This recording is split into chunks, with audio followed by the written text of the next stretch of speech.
minded about it. Like, I know. Like, but said obviously they meant to assassinate the net man. Well, most likely, but we don't know. So let's not just jump off the cliff with that, okay, guys? All right. Yet with the word, what's being said, they've been trying to take this guy out for a while. 3 times now they've tried, Yes. and directly, indirectly, whatever you want to call it. But going back to it, so specifically on the blockade topic, yes, what do you say when some people are saying it's working? He is making progress. Iran is losing $450 a day, $13 billion a day, $13 billion a month. Yeah, what do you say to that? They're looking at tactics and they're not seeing the strategic effects are not coming like they want. So tactically, as with the bombing, when the bombs were launched against Iran on February 28th, bombs hit target, bombs killed leader. With the blockade, tactically, you have the same thing. In fact, we've turned around something like 40 ships, 38 ships here that was carrying Iran's oil. So tactically, that's a success. If you also look at it tactically from the perspective of we've produced about 1 million unemployed right now in Iran. So that you could say is a tactical success. But look at the Supreme Leader's statement just a few minutes before we came on the show today. Look at what's happening around the world in the last 36 hours, 72 hours. This is a strategic disaster. This is not, these tactical successes are not leading to strategic success. Similar with the bombing. The bombing was tactically successful. In fact, I taught the U.S. Air Force. I have nothing but enamored with our military. They are doing a fantastic job with what they're being ordered to do. They're doing it above and beyond what you might no shirking here and so forth. And that's true with the blockade as well. So tactically, you're seeing success. But what we're doing is it's too easy to confuse tactical success with strategic success. And this is one of the big points I make on the escalation trap. But since I taught for the Air Force in the 1990s here, this is one of the things I discovered by teaching colonels, lieutenant colonels, majors, who were the best of the best. They think of them as like the top guns. It was too easy for them to confuse tactical success with strategic because for their last 12, 15 years, they were tactical people. They were doing tactical operations and they're being promoted above. They're the best of the best at tactics. But what's happening when they're a mid-level officer, when they're about to become a general, is this is a different game now. They're not going to be in those cockpits now. This is not the same thing. They're going to now have to think about strategy. Strategy is a different outcome. And the reason is because with tactics, what you're thinking is how bombs hit a target or how ships block other ships. With strategy, it's how does that military action affect politics? Politics. No matter how many times, how many sorties you've flown in either an F-117, a B-2, or an F-35, you're not focusing on politics there.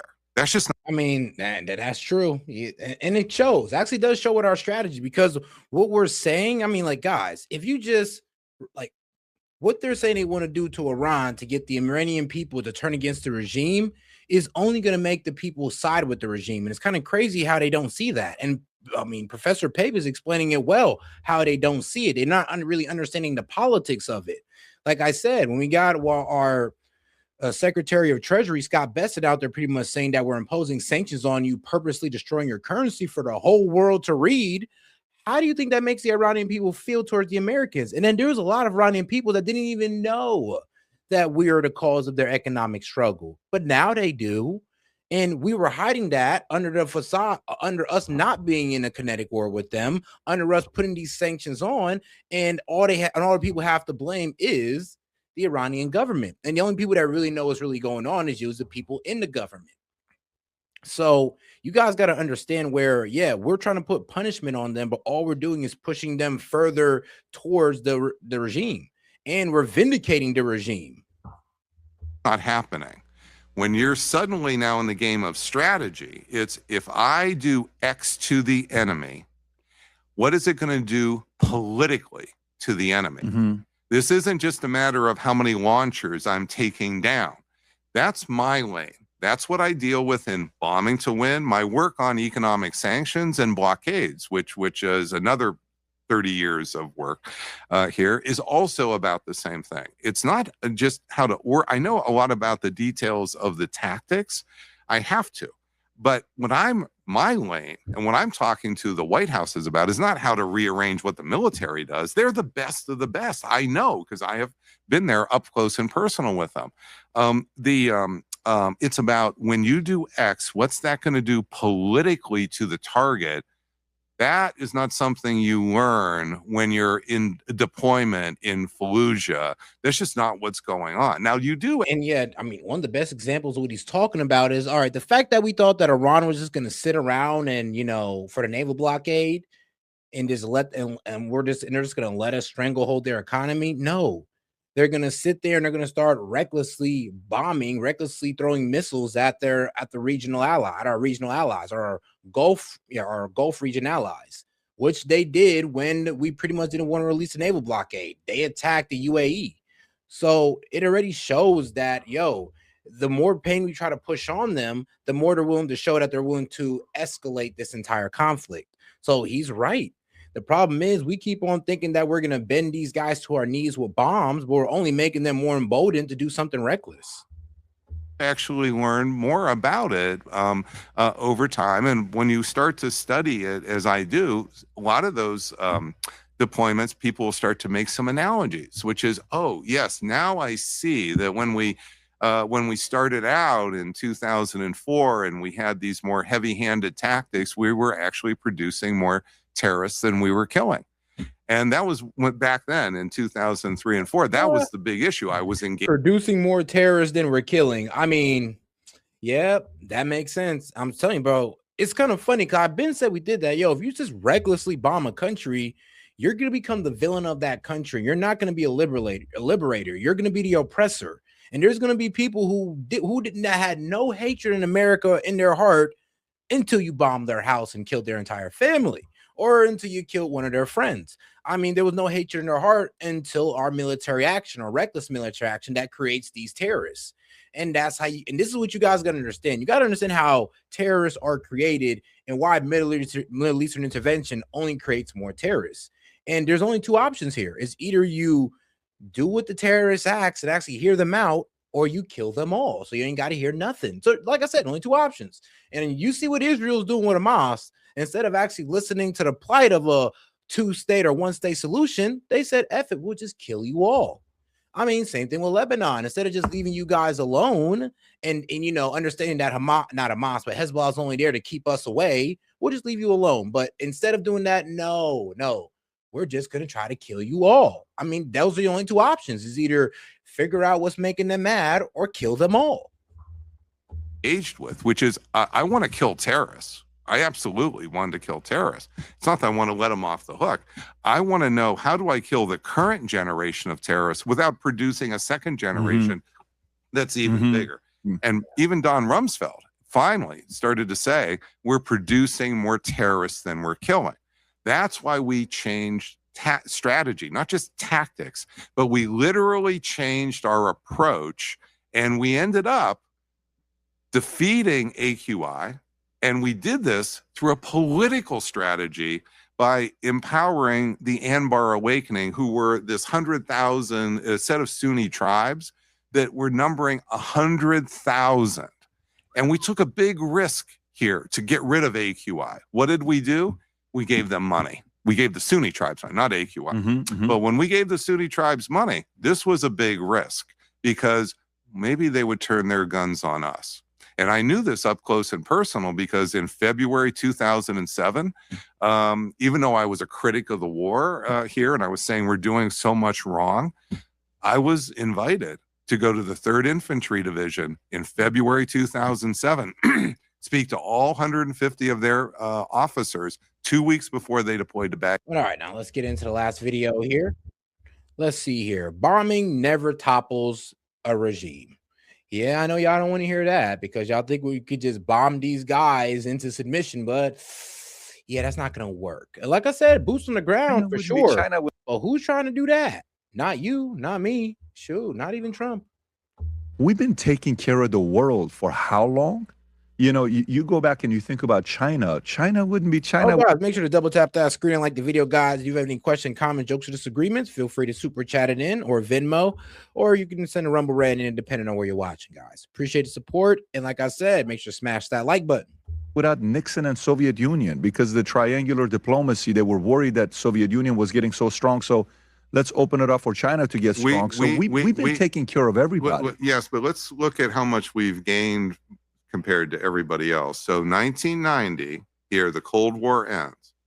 Who makes more money on the Cold War ending than anybody else? It's American companies. Fact. We go in. So there's a power vacuum because what you have is you have the Cold War ending. And that isn't just ending in, Eastern Germany. It's ending in Africa. It's ending in Asia. There's a whole set of Soviet puppets here that suddenly there's a giant vacuum. Well, this is what the Roaring 90s was all about for America, a large part of it. There was some in our country as well, for sure. But a large part of this, and a lot of the business people will know this, and certainly Alan Greenspan will be able to come and tell you about this, is we are filling, this is this spread of global capitalism here to large parts of the world, even Vietnam, for example. Vietnam today is almost a golden case of growth here, and it's really soaring from the 1990s on as the Cold War ends. Well, that is a success story for America. So we can say, you know, oh, poor us. All we've done has been taken advantage of by the world. We're making out like bandits here. And I think we need to understand that that's really healthy for us. Yeah, the problem is, though, that no. The billionaires and millionaires, like the guys who own these big corporations, they're making away like bandits while they're letting our jobs get taken away like bandits overseas. Like, that's the problem, Robert Pape. And I mean, it's kind of crazy how you don't understand that, but it is what it is. A lot of people are like free trade guys. And the problem with free trade, and I'm disagreeing with Ronald Reagan on this as well, that it destroyed American jobs. This whole free trade BS. I'm sorry, but even the guy that thought of the concept of free trade, I think his name was Richard Ricardo. Edward or Richard Ricardo, one of those two, but even he said that, free trade only makes sense if you cannot produce it in your country. If you could produce it in your country, you're only shooting yourself in the foot and taking jobs away from your own people. That's how we're staying at 26% of the world's GDP. We're making out as change happens. But to say, it's hurting them, and this is not fair what America is doing because it's hurting them. Well, if America eliminates a potential enemy long-term that would like to kill the Western way of doing anything, IRGC, that doesn't want to do business with anybody, maybe that benefits the world. Now, you could disagree and say, I wouldn't go and take out the 50. I'm with you right there. It's just we have no strategy to get there with President Trump. You think you're not on the inside. Can we make comments like that and we don't know, right? But to be honest, all I can say is, I will say there's no evident sign of that strategy. And there's a lot of evidence of everything going negative. So if this were 2 months ago, that would be a different story, Patrick. But it's not 2 months ago. This is not just the opening days where we're going to have a short air campaign and things are going to work out. And President Trump has many off ramps here. President Trump, we're now at, I believe this is day 60, if I remember right. So we are now starting the third month of this. So it is high time now for if there is a strategy where we can be confident. I agree. It's time. And the idea that we just keep what President Trump has said is his strategy, because he was given a set of options here just a couple days ago in the Oval Office. It was, does he start the bombing campaign up again? Does he pull out everything? This would be, well, we marched in, let's completely march out. Or does he do just keep the blockade? Those were the three options on the table. It's not a strategy. Those are just military options. They're not being tied to ends. That's just that's tactics. He chose the middle ground to basically keep the blockade going. That's not a strategy. That is a set of tactics. And there's no connecting that to the outcome. And I'm saying there's a big problem with connecting it to the outcome is Where is the case of maximum economic pressure crushing a state like Iran? We have plenty of cases where we've done that. We just had Iraq. In 1990 in Iraq, we slapped on the toughest oil sanctions blockade in history, bringing down Iraq's GDP by 47% for 12 years. For 12 years, we crushed Iraq's GDP more than we had any other country before with economic sanctions. And it was really a tight blockade because we stopped the land routes as well. That's what led us to do a ground war. And what happened to Saddam Hussein's regime? It did not crumble. It did not crack. The same problem of the water, we're worrying about the water going in, and this was not enough. It did not happen to the extent and so forth. What happens instead, and this is my area again, how the pressure affects the politics. When you take a country and you weaken it economically, and you cut its pie in half, and the government is still in place, what does the government get to do? Redirect the remaining half to its supporters, take away the resources from its opponents. And that's exactly what Saddam Hussein did, and that's what the Iran government is doing. They're going to privilege the Revolutionary Guard. They're not going to first take money from the Revolutionary Guard to go pay the pro-democracy movement in Iran. That's Saddam Hussein, same thing. Yes, the country's pie, the economic pie, is cut by half. But what happened is you became more beholden to support the dictator you didn't like. And by the way, that's not unique to Saddam Hussein. When Germany occupied France in World War II, they beat France in 6 weeks, and then they occupied it for 4 years. Notice that there wasn't an uprising by the French population. Why not? It's because Germany held all the keys to the economic flows inside of occupied France, including the food. You wanted food and ration cards? Guess what you had to do? Go to the factories that were working for the Germans. You don't want to go work for the Germans? No problem. You just don't get any food. Okay. So we have books on this. So I'm not just, when I'm talking about studying economic pressure, I'm not doing the hand wavy stuff, Patrick. I'm going through case after case. And the truth is, we just don't have this case of economic pressure crushing the resistance, crushing the regime. Not yet. without No, it's so funny because you actually watched the full interview the entire time. Patrick Bet-Davis did not like what this man was saying because he wants to hear that, don't worry, man, we about to go ahead and knock out this regime. The people of Iran will be saved. We're going to bring back in the Shah, and a rainbow will go over Iran. Like, that's what he wants to hear, but he's not getting that because that's just not the reality. Military force. So what you see is economic pressure is a precursor to conquest. If you want to use military force to conquer territory, perfect sense to weaken the enemy economically here. The idea, though, that you weaken them economically and that alone, this is President Trump again up against the weight of history of 100 years. This isn't up against just simply a matter of, well, sometimes it works, sometimes it doesn't. With regime change bombing, Bombing to Win's all about this. This is the book on regime change bombing. It shows since World War II, bombing alone has never toppled a regime. My work on economic sanctions, economic blockades, multiple academic articles about this is showing side by side since World War I, economic pressure alone, meaning without follow-up ground conquest, is not toppling a regime. Now, if you want to get them to negotiate on a price of trade here or release a few hostages, you can have economic pressure do that. So minor goals can be achieved. But this is massive. But if you want the big ones, topple the regime, surrender weapons of mass destruction, stop a military offensive like they're doing in Hormuz here, the record shows Trump is up against the weight of history. And these, and the way the history says that you're not getting that off unless you put boots on the ground, unless you're really willing to go in there and put hands on the regime. And I'm talking about not from the air, but you have to put boots on the ground. So if you think you're just going to bomb these guys into submission, it's not going to work. You're going to have to put boots on the ground unless you want to decide to drop a nuke on them. But we all know that hopefully that's outside of the realm of possibility. Hopefully. Are the things that he and his folks need to hear.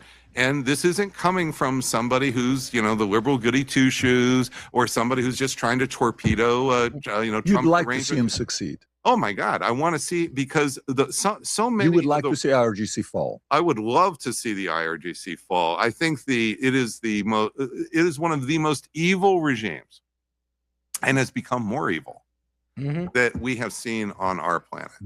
Here's the thing. A lot of people hear me talk about the IRGC and they think I'm a supporter of them. I'm like, no, they are an oppressive regime. They are wild as hell. I mean, they're savages as well. But the problem is, though, is that, yeah, us recognizing that is not going to win us this war. Us recognizing that, yes, the IRGC is bad is not going to make it any easier to remove them. Yeah, sorry, that's not how it works. What we saw on January 14th here, where within about 72 hours, somewhere between 20 and 30,000 people were murdered in the streets. We have not seen that in certainly a condensed period of time. That many people die at the hands of their own government since the late 1980s, when Saddam Hussein killed 20,000 Kurds in Iraq in about 2 weeks. It took them 2 weeks to do that, but for some reason, everybody believed that Iran can do that in 2 days. Yeah, okay. We've seen in Srebrenica, this was in 1995, July 1995. We saw the Serbs kill 7,000 Muslims in about a weekend or so, 7,000. So we've seen some of this before. I don't want to say we've never seen this before. I'm not saying that, Patrick. What I'm saying is this regime has demonstrated is one of the most evil regimes that we have seen on the planet, period. And it has just now become even more evil. So no, I am all down for, as I said, 2008, I said the biggest problem Obama's going to have is Iran nuclear weapon. I didn't say it was rise of China. I didn't say it was Russia. I didn't say it was holding on to solving problems of 2% in NATO. I said this was the #1 problem.